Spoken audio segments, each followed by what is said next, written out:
All right, we back. Part 2, Skope TV, TGIF. Troy, you with me? I'm right here, big baby. All right, man. Now, let me get into this next question. We know there's tough times out there. I don't got to tell you. How has the recession changed how the majors look at developing new talent? And what must an MC, or an artist for that matter, what do they got to have to even be considered? Because I know you don't just got to put a Facebook page up and get a record deal. I know it's a lot more difficult than that. Please, let it be known.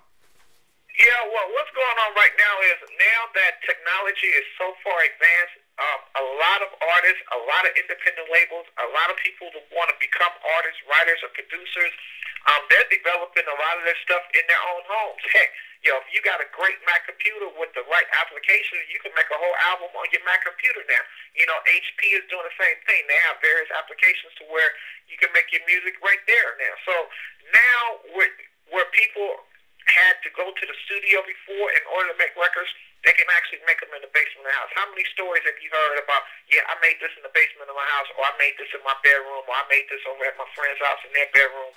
So that one thing is really helping catapult and getting the music out there. Now, the next thing that they need to do is get the music out there. So what I mean by that, I mean by getting with the local DJs in the clubs, because the club DJ can take a shot on playing a record more so than a radio DJ can. So you get your record in the club, you get it saturated out there, start building your fan base. Like Far East Movement is a new group that we just put on to Cherry Tree Interscope. They got their record deal because they kept performing their records in the clubs. Not only were the DJs playing their records in the clubs, but they was going a little circuit between Orange County, Los Angeles, the Pasadena area, and going in there performing at these various clubs that got their exposure. That exposure got the attention of Martin Kizelbaum over at Cherry Tree, which he in turn brought them into the label.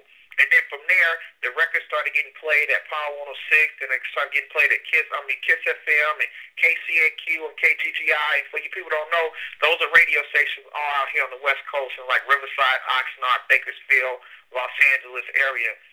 So you have to lay all that groundwork nowadays in order for a label to even consider or thinking about giving you a shot.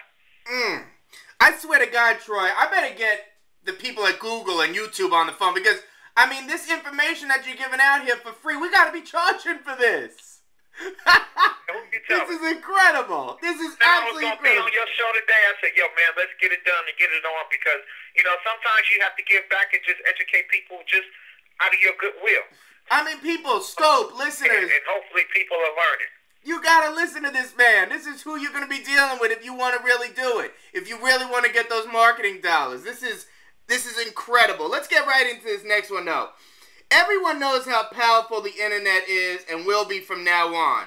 But do you still see marketing value in print, TV, and radio to push your artists? And I'll tell you this, Troy, I'm an MTV Jams fiend.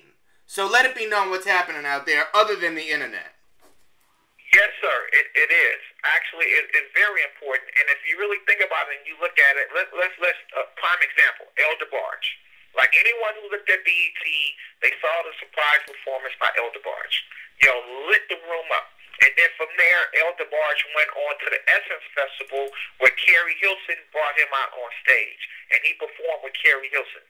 From those two performances, from that big TV performance that he got at BET, from the big performance that he got with Carrie Hilson over at the Essence Festival, the editor over at Ebony called our publicity company and said, hey, we want El DeBarge on our September cover of Ebony, because we just felt that his presence and the power that he delivered on television, and then the follow-up the next week at Essence Festival, that we want to be a part of launching this guy and reintroducing him into the community.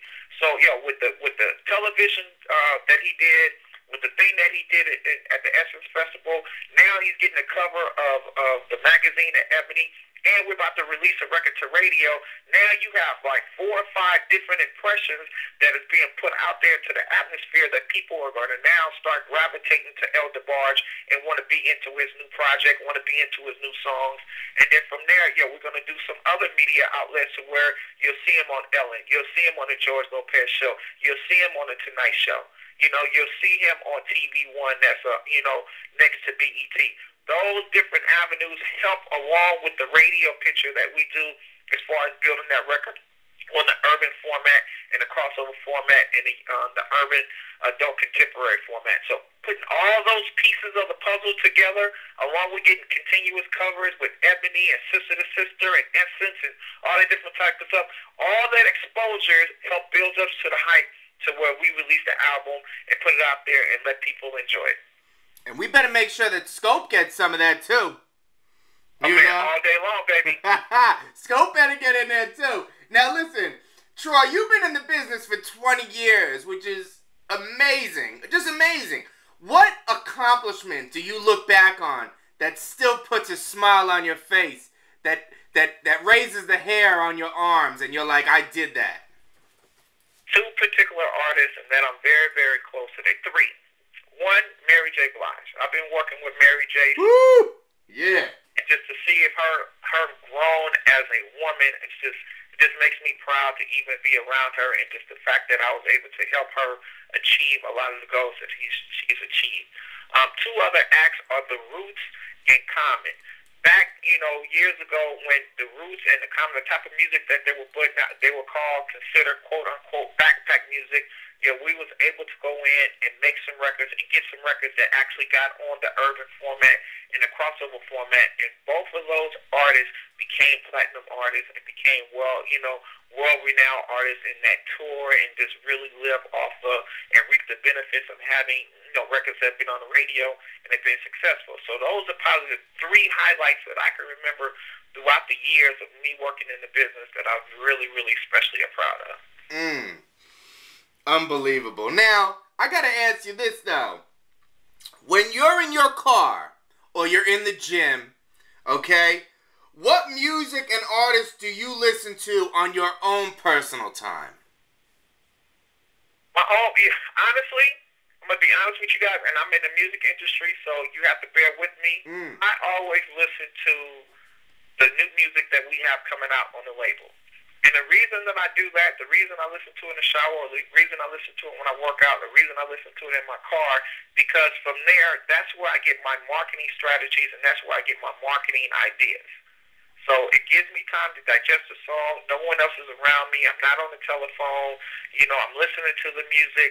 I might hear one phrase in a song, or I might hear one word in a song. From there, I can take and turn it into a whole marketing campaign. So for me, in my car and when I'm working out, I listen to a lot of music that you guys haven't even heard yet, that I get to hear, and then when it's presented to the rest of the world, and it blows up, I'm like, I was one of the first people to hear that song first, and help decide that song becomes a single for the rest of the masses to hear. Now, my final question, but I've got to let the Skope listeners know this real quick. We only had time for about 12 questions, but I could keep going with Troy. We could have went 20-25, but due to time constraint, we're going to keep it real, and we're going to end it here, unfortunately. Troy, what's coming up for you, and where can we follow you online? You doing the Twitter thing? You doing the Facebook thing? What's happening? I'm a Facebook guy. You can find me on Facebook, Troy Marshall. I'm there. Twitter, it's hard for me to do Twitter because I'm just so busy and so just immersed in dealing with Polo and dealing with Carrie Hilson and dealing with Lady Gaga. We're very, very busy here, so I'm not a big Twitter guy. But you can definitely find me on Facebook. You can definitely Google me. I'm definitely up there. I do a lot of interviews. I do a lot of conventions. The Core DJ convention, I do a lot. And a lot of other, the Urban Network convention, I'll speak at those things a lot because I used to be a school teacher at Bourbon Day High School, and I really feel that you always have to continue to give back in order to continue to have success yourself. That's dope. Wow, what a way to end it. I mean, you couldn't have said it any better. Skope TV, Troy Marshall. You just heard the realest of the real. Troy, we thank you. Skope TV listeners, we're going to be back with something new soon. But we're going to let this marinate at least through the weekend.